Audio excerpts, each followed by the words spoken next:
오늘 주님과 함께하는 삶이라는 제목으로 여러분과 말씀을 나누고자 합니다.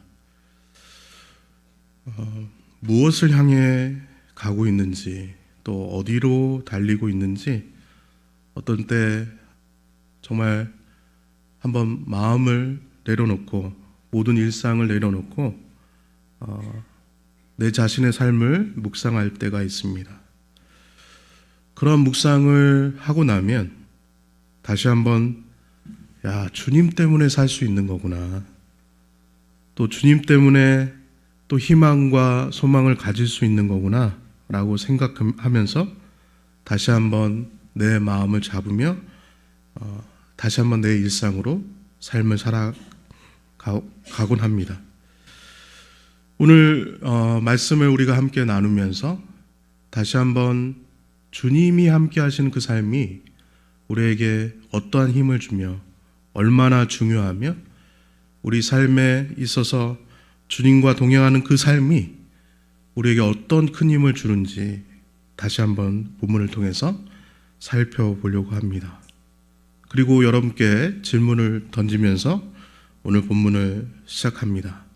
오늘 본문을 여러분 같이 읽어 내려가면서 오늘 본문에서 가장 눈에 띄는 그 등장인물을 꼽으라면 오늘 여러분 누구를 꼽을 수 있겠습니까? 바로 바나바가 바로 여러분 딱 눈에 띄죠. 오늘 이 바나바가 빠른 걸음을 재촉해서 480km나 떨어져 있는 안디옥 교회에 도착합니다. 이방인들로 구성된 교회가 생기다니, 이거 어떤 모습일까 생각을 하면서, 여기 이방인들만 모여 있기 때문에 이 안디옥 교회에 뭔가 문제 있는 거 아니야? 뭐 예배는 잘 드리고 있는 거야? 뭐 큐티는 잘하고 있는 거야? 이러한 생각하면서 아마 이 바나바는 도착했을 겁니다. 그러나 바나바가 안디옥에 도착했을 때 그의 걱정과 그의 염려는 날아가 버렸죠. 우리가 23절에서 확인할 수 있는데, 23절, 그가 이르러 하나님의 은혜를 보고 너무나도 기뻤다라고 얘기하고 있습니다. 바나바는 기뻤습니다. 지금 안디옥 교회가 이루어진 그 모습들을 보면서 너무나도 기뻤고 은혜가 있었고 가능성이 있었습니다. 그 가능성을 보면서 권면한 말이 있죠. 모든 사람에게 굳건한 마음으로 주와 함께 머물러 있어라 라고 권면도 했습니다. 여러분이 주와 함께 머물러 있어라는 단어 있으라라는 이 동사는 반복적인 의미가 있어요.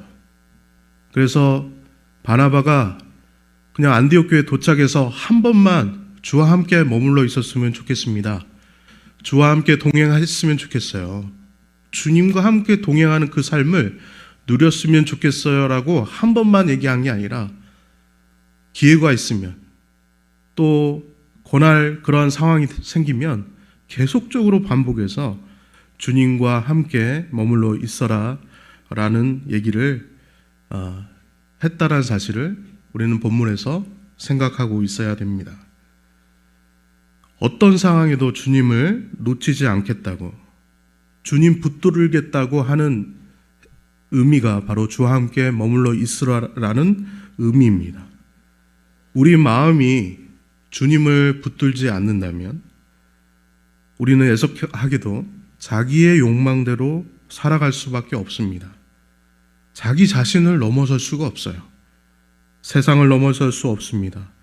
우리의 인생을 승리하는 삶으로 살아갈 수가 없기 때문에 바나바는 안디옥 교회의 은혜를 보았습니다. 기뻤습니다.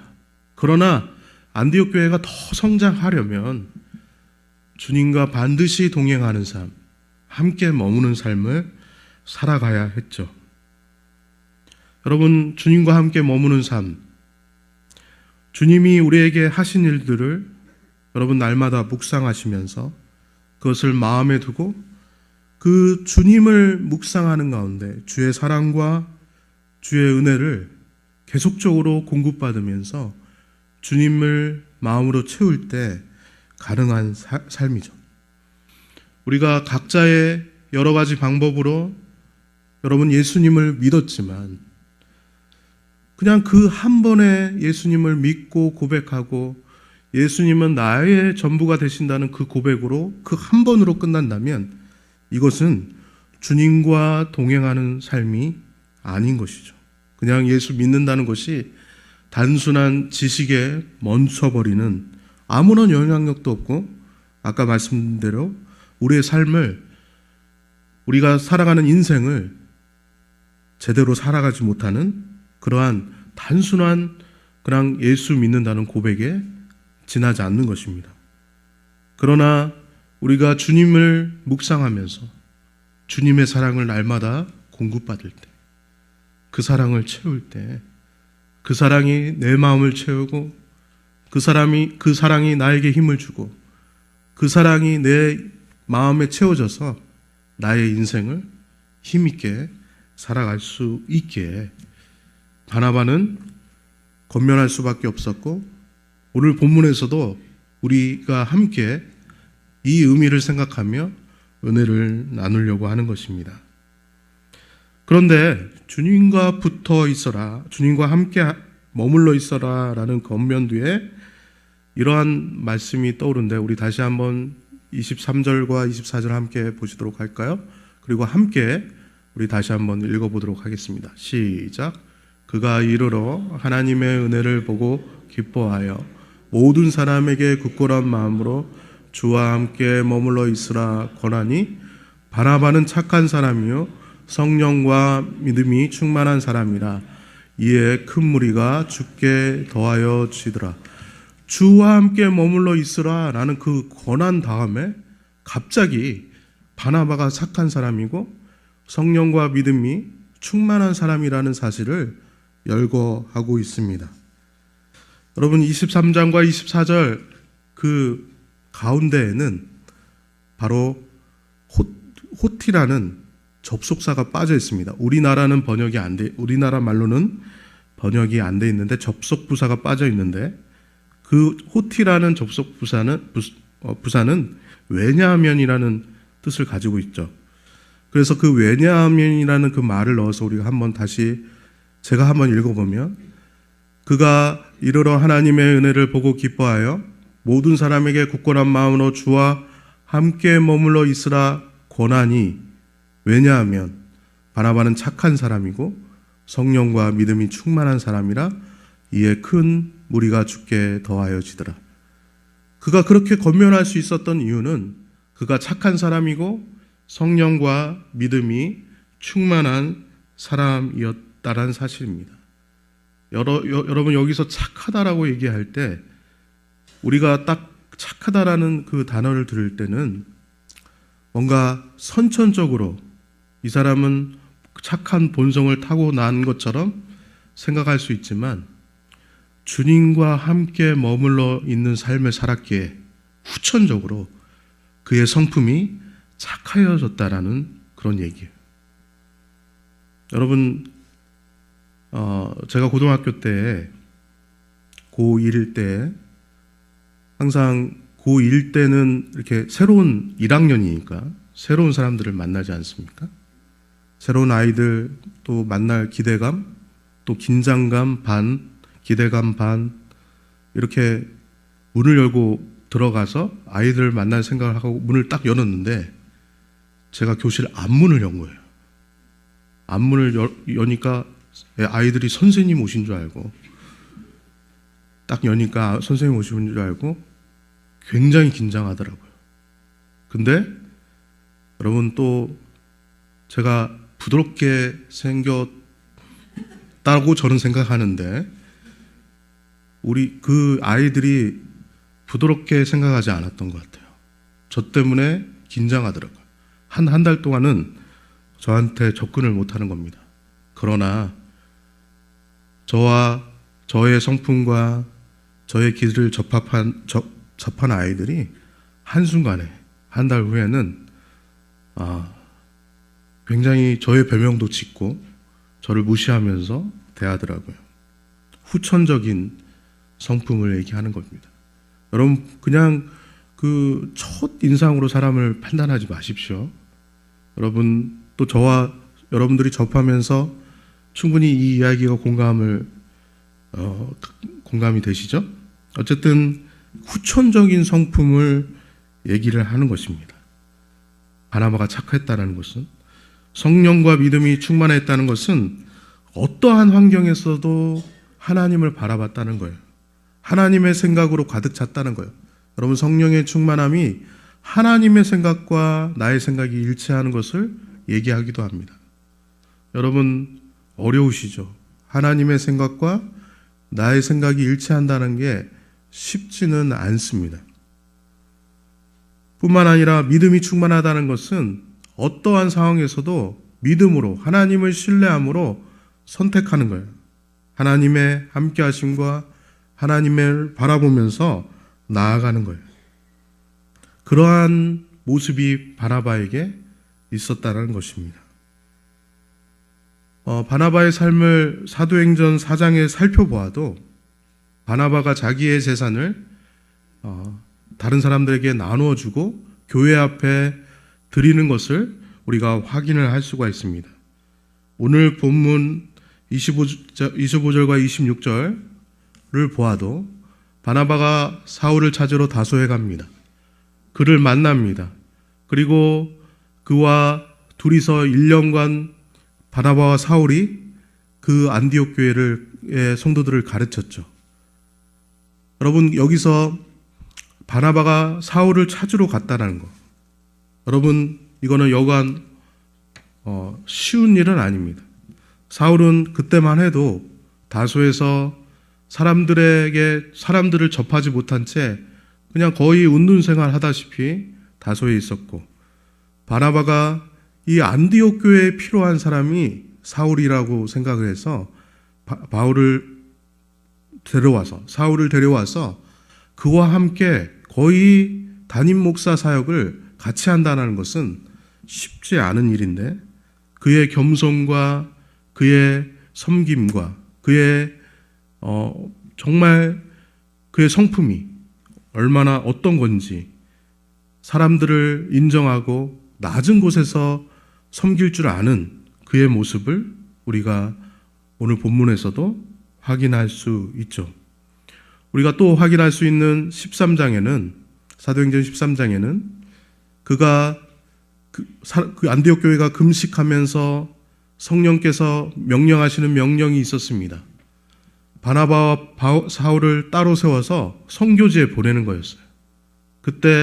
그때도 모든 기득권을 내려놓고 자기가 지금 안디옥 교회에 선교해야 할 일들이 있었을 수도 있고 또 하고 싶은 일들이 많았을 수도 있고 뭔가 더 성령이 말씀하시지 않았으면 더 뭔가 나는 더 사역을 하고 싶다라고 생각할 수도 있었는데, 그 모든 것을 내려놓고 그 선교지로 떠나는 그러한 모습이 바로 바나바의 모습이고, 우리가 그 바나바 속에서 그가 착한 사람이고 믿음과 성령이 충만하였다라는 그러한 모든 것들을 볼 수 있는 그러한 구절이죠.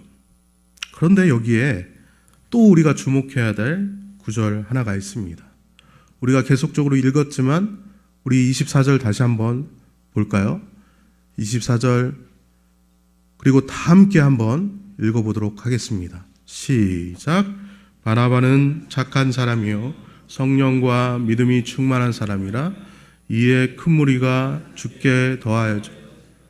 여러분, 23절과 24절을 이제 풀어서 제가 다시 한번 얘기를 하면, 바나바가 안디옥 교회에 와서 너희들이 하나님과 함께 머물러 있었으면 더 좋겠다. 지금도 은혜가 있는데 기쁨이 있는데 하나님께 머무는 삶이 필요해. 그래야 성숙해져 라고 얘기할 수 있었던 그 바나바는 자기 삶을 내려놓을 수 있는 사람이었고 겸손한 사람이었고 자기의 재물 소유를 나눠주는 사람이었고 하나님의 성령이 얘기를 하면, 명령하면 그 명령에 기꺼이 순종할 수 있는 사람이었는데, 그 바나바 때문에 큰 무리가 죽게 어떻게 됐다고요? 더하여졌더라 라고 쭉 오늘 본문을 이어가고 있다는 사실입니다. 그러므로 주님과 함께 동행한 삶이 얼마나 중요합니까?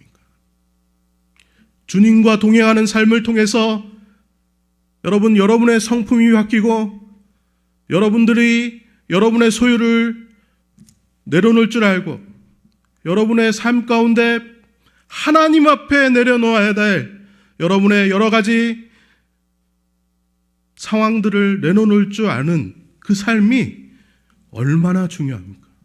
주님과 동행하면서 정말 주님의 사랑이 내 마음에 채워지기 때문에 내가 주님께 온전히 맡길 수 있는 그 삶이 얼마나 중요합니까?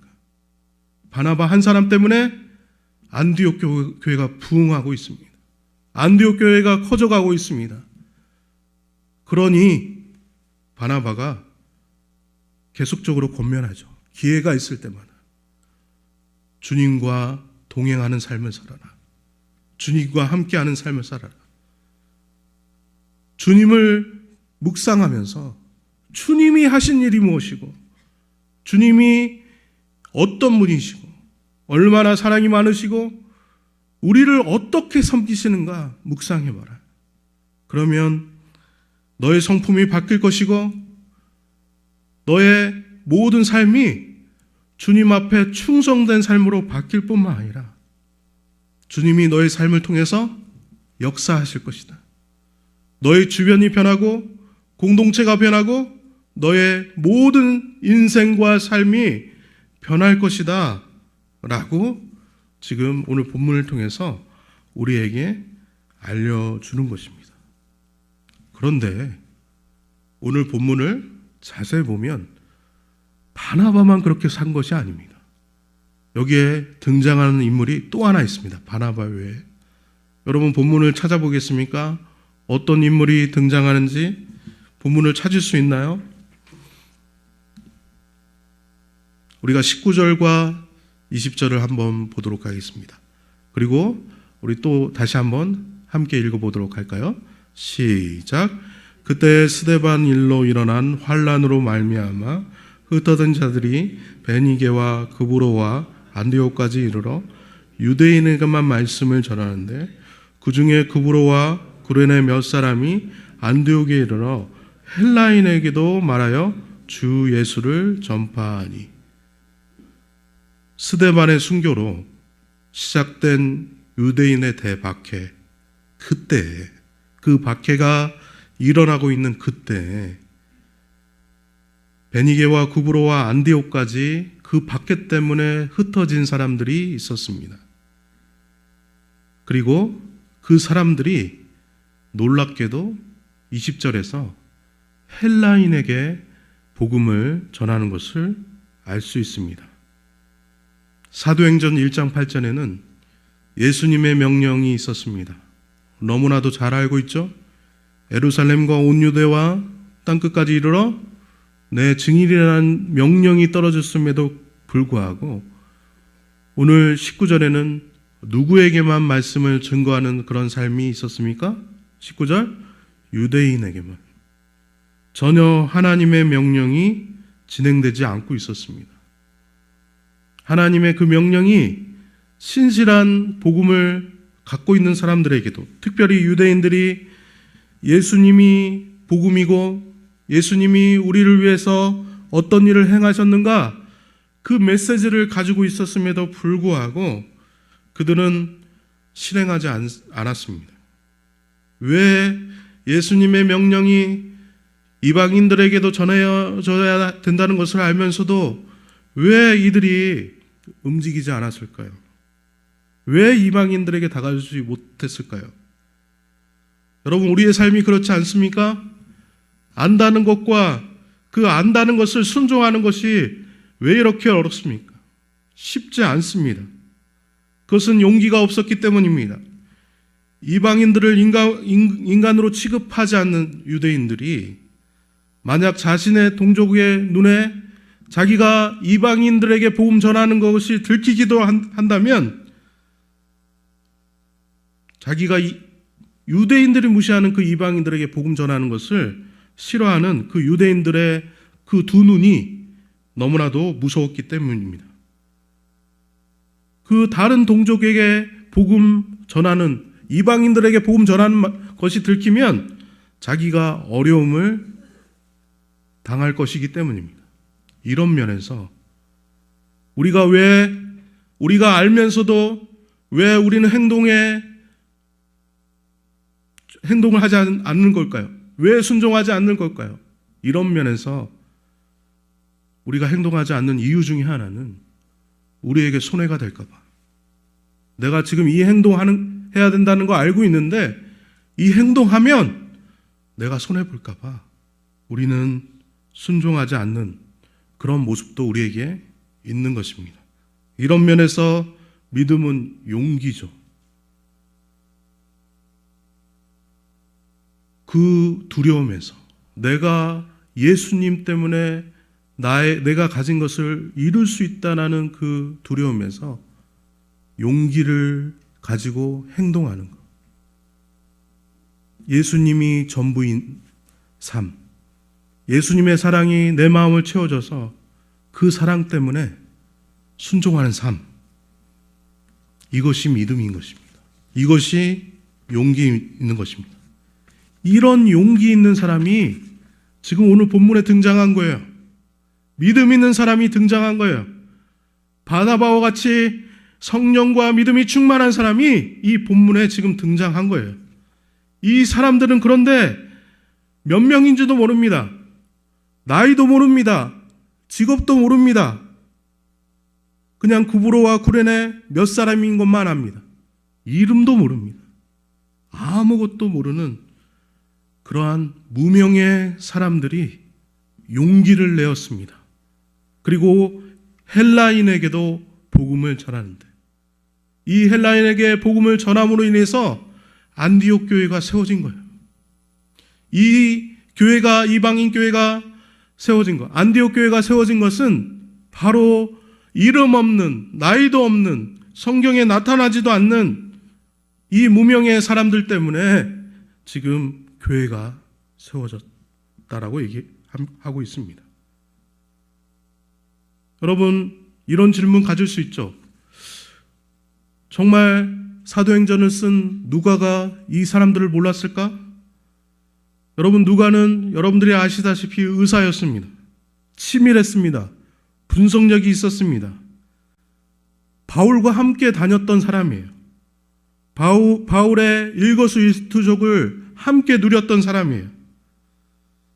그런데 바울이 아까 우리가 본문에서 보았듯이 1년 동안 안디옥 교회에서 성도들을 가르쳤어요.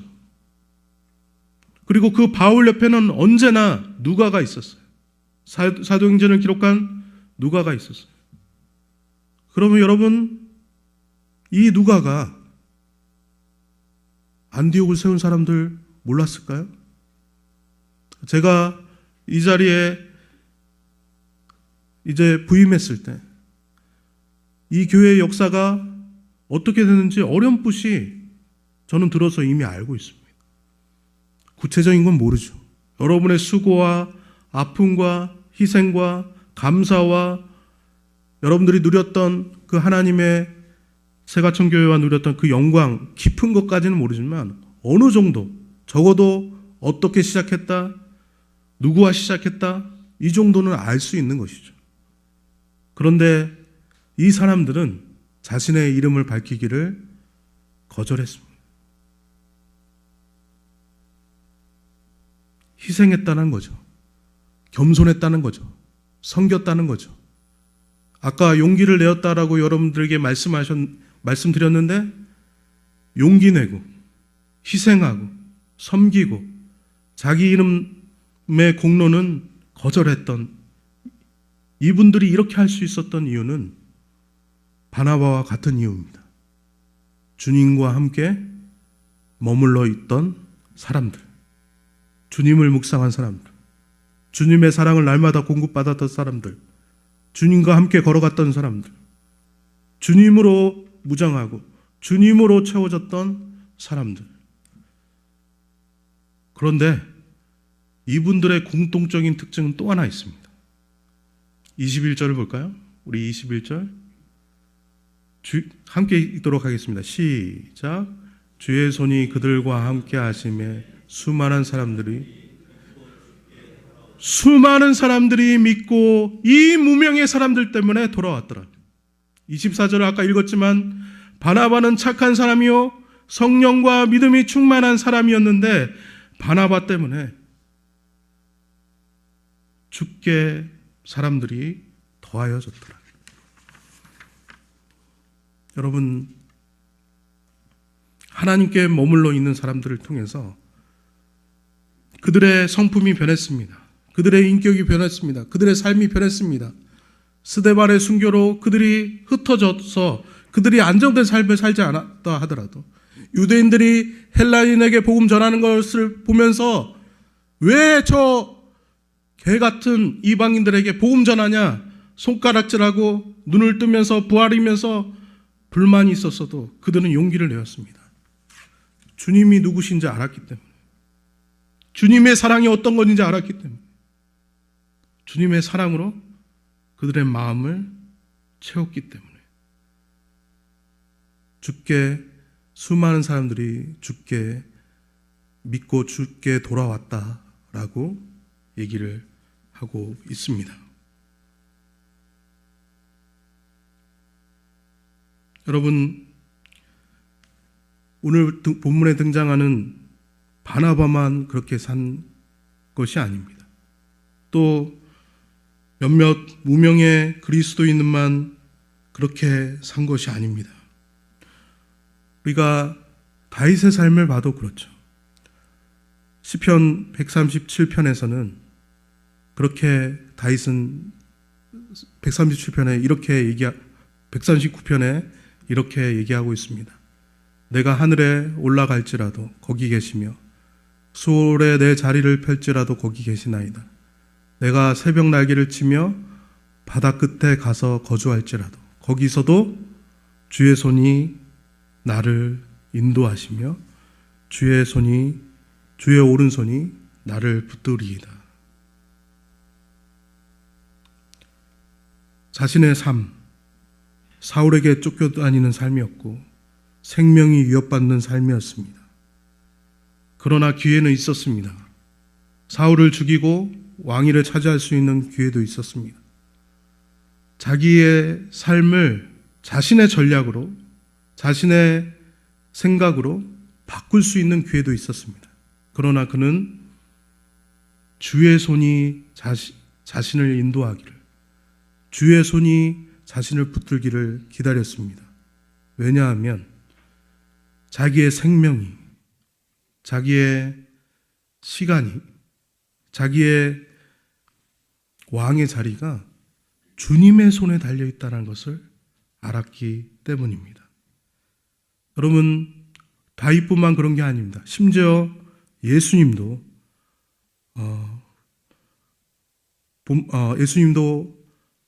말씀하고 있습니다. 우리 예수님이 하신 말씀을 한번 볼까요? 누가복음 23장 46절의 말씀. 우리 한번 읽어보도록 하겠습니다. 시작.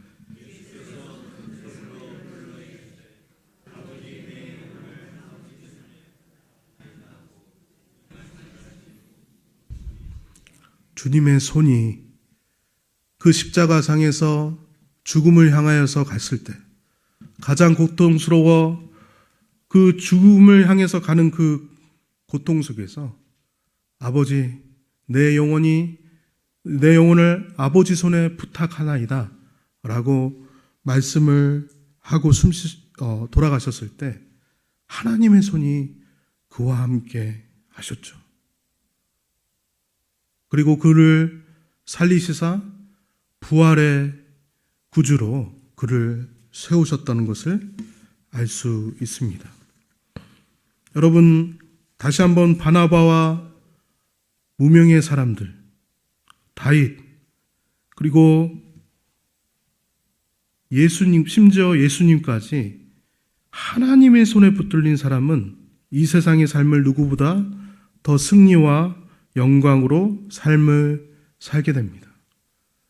누구의 손에 잡혀 있느냐가 인생을 결정합니다. 누구의 손에 잡혀 있느냐가 인생의 승리와 실패를 좌우합니다.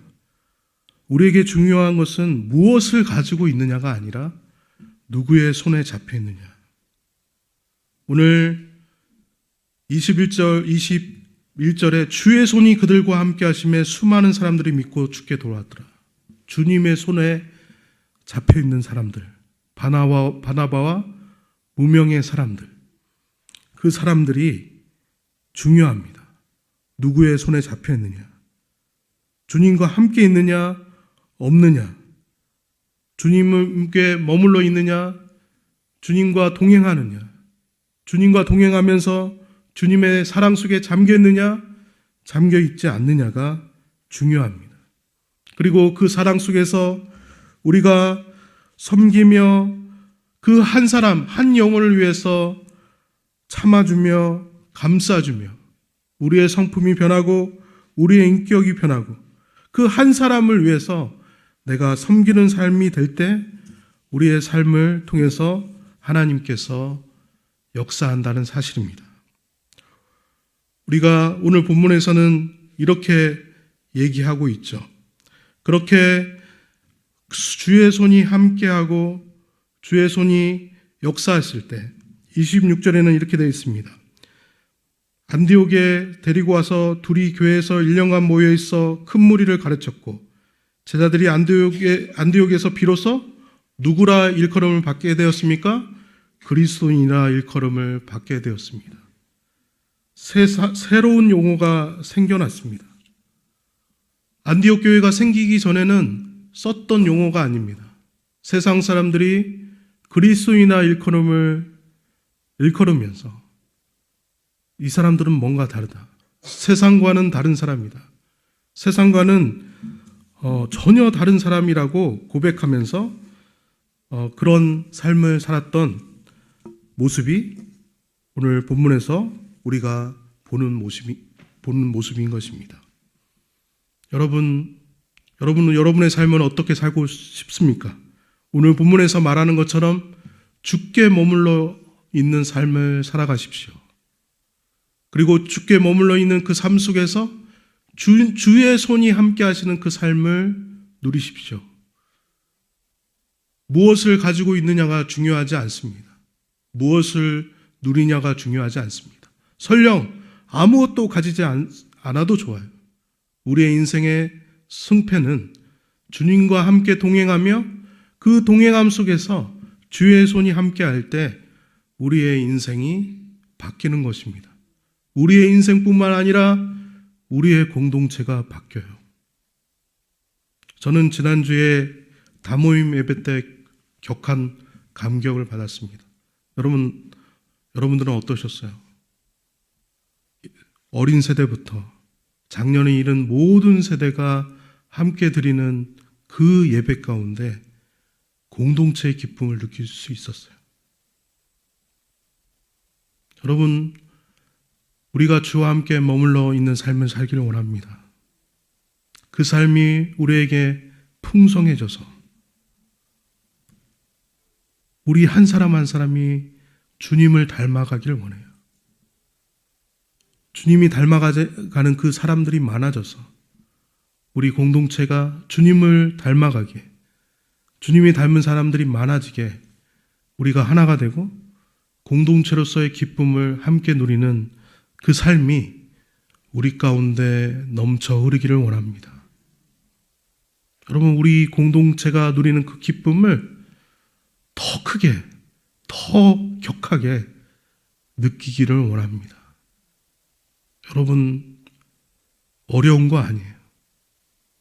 여러분은 일상 속에서 하루에 10분만이라도 주님을 묵상하세요. 여러분 일상을 내려놓고 주님이 어떤 분이신지, 주님이 내게 행한 일이 어떤 것인지 묵상하면 주님의 사랑이 밀려와서 여러분을 여러분을 채우고 그 사랑이 더해지고 더해지는 그 삶 속에서 여러분들은 주님을 닮아가는 그런 놀라운 삶이 여러분 가운데 충만해질 것입니다. 그로 인해 그런 사람들이 많아짐에, 그런 바나바와 용기 있는 무명의 사람들이 많아짐에 우리 공동체가 변하고 우리 공동체에서 하나님의 공동체만이 누릴 수 있는 그 놀라운 기쁨을 누리는 그 놀라운 은혜가 우리 가운데 넘쳐나기를 주의 이름으로 축원합니다. 우리 같이 한번 기도할까요? 하나님,